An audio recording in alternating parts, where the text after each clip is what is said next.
Welcome back to Listen and Learn English. I'm Liam, and I'm joined by Sophia. Today we have a very special episode for our A2 and B1 learners.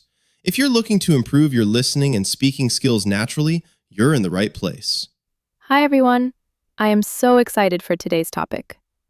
You know, Liam, I was thinking this morning about how much of our lives is spent doing things because we must do them. Whether it's waking up early or finishing a project, we use one specific phrase all the time. I have to. That is so true. It sounds like a simple grammar point, but it's actually the heartbeat of our daily conversations. Today, we aren't just going to look at the grammar. We're going to walk through a whole day of responsibilities. We'll start with the simple stuff and move into the more complex parts of life. Exactly. And for our listeners, pay attention to how our voices change when we say, I have to. In natural English, we often say it like, I hafta. It flows. So, Liam, let's start at the very beginning. What is the first thing you have to do every day? Oh, the struggle is real. At 6:30 a.m. when my alarm goes off, I always think, I have to get up. I don't want to. I want to stay in my warm bed. But I have to get out of bed because I have to walk my dog, Buster. If I don't, he'll start jumping on me. Buster is a great alarm clock. For me, it's the coffee. I have to drink a cup of coffee before I can even speak to another human being. It's not just a want, it's a biological necessity at this point. I think a lot of our listeners can relate to that. Once you've had your coffee, what's next on your morning list? Well, since I work from home some days, I have to check my emails first thing. I have to make sure there are no emergencies from the night before. What about you? Do you have to commute to an office? I do. And that's a big have to.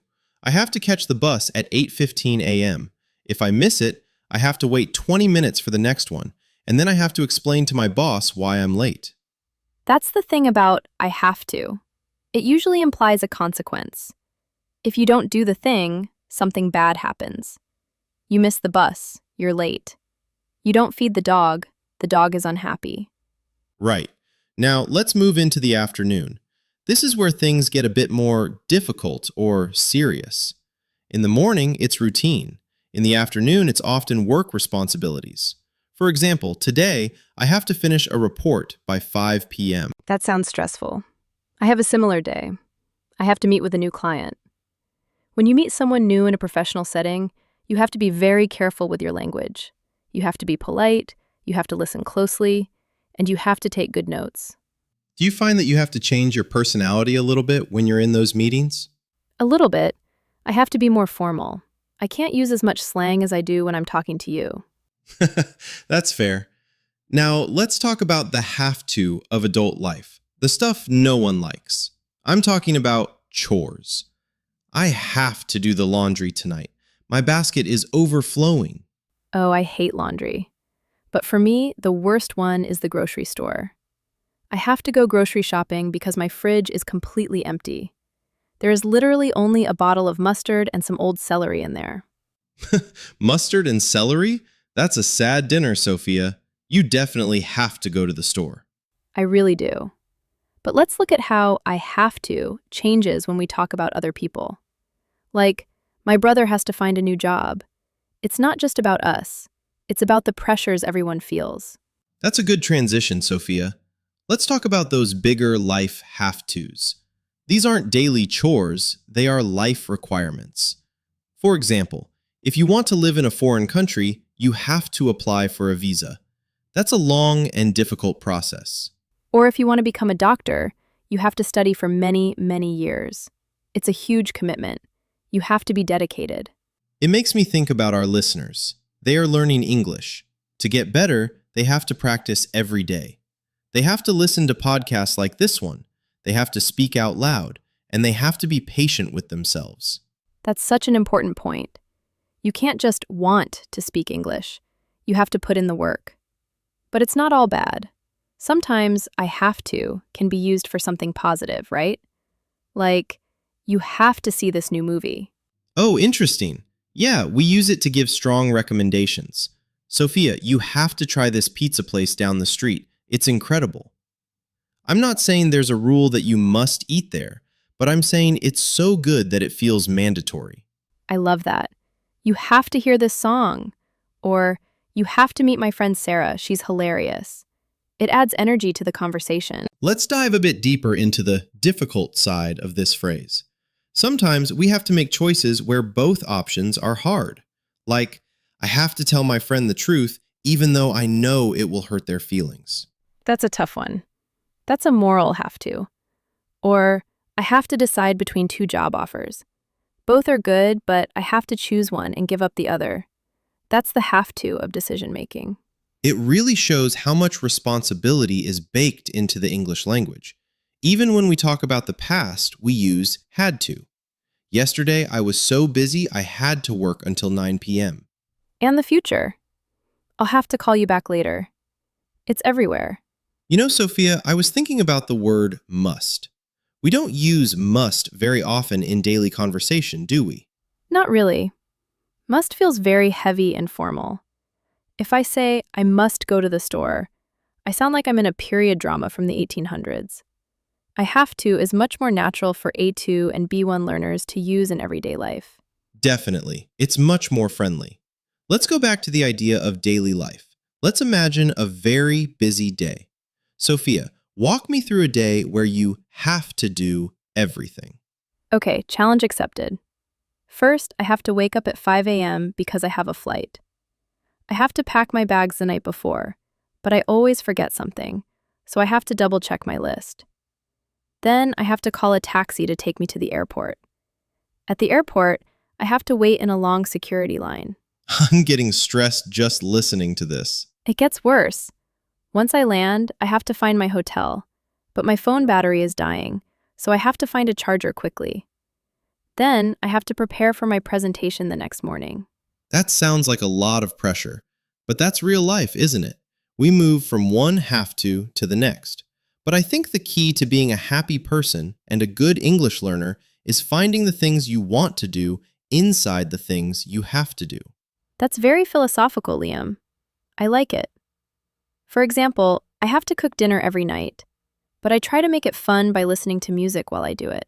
Exactly. And for our listeners, you might feel like you have to study grammar. It can feel like a chore, but if you think, I have to learn this so I can talk to people all over the world, it becomes much more exciting. I agree. Let's talk about some of the things we have to do for our health. That's a big topic. I have to exercise. If I don't move my body, I feel sluggish and tired. And we have to eat vegetables, unfortunately. We can't just eat pizza every day, even though I'd really like to. We have to drink water. We have to get enough sleep. The list of health have-tos is very long. It really is. What about social rules? There are things we have to do just to be polite. For example, if someone invites you to a party but you can't go, you have to say thank you for the invite before you say no. Right. You can't just ignore the message. You have to respond.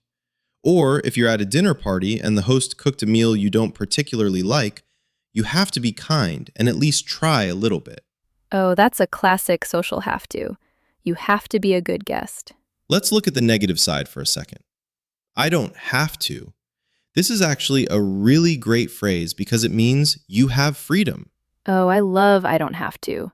Like on Saturdays, I don't have to set an alarm. I can sleep until 10 a.m. if I want to. That's the best feeling in the world. Or, I don't have to wear a suit to work. My office is very casual, so I can wear jeans and a t-shirt. It makes life so much easier. It's important for our learners to know the difference. I must not means it is forbidden, but I don't have to just means it's not necessary. You have a choice. That's a vital distinction. You must not smoke here is a rule. You don't have to pay for the water is a nice surprise. Exactly. So, Liam, as we look toward the future, what are some things you feel you have to do to grow as a person? That's a deep question. I feel like I have to learn to be more patient. I'm someone who wants everything to happen immediately, but life doesn't work that way. I have to learn to wait. What about you? I think I have to learn how to say no more often. I often say yes to too many things, and then I have to stay up late to finish everything. I have to protect my time. That's something many people struggle with. We feel like we have to please everyone, but at the end of the day, we have to take care of ourselves first. This has been such a great conversation. We've gone from waking up and drinking coffee to life goals and social manners, all using that one simple phrase. It really shows that you don't need big words to have a big conversation. You just need to know how to use the everyday words correctly and naturally. I hope our listeners are feeling more confident about using I have to now. It's a small phrase, but it carries a lot of weight. That brings us to the end of today's episode. We hope you found these phrases and stories helpful. If you enjoyed this, please give this video a like and share it with a friend who is also learning English. To make sure you never miss an episode and to keep your learning journey consistent, don't forget to hit the subscribe button and turn on notifications. Keep practicing, and we'll see you in the next one. Happy learning! Bye, everyone. Keep practicing those have tos.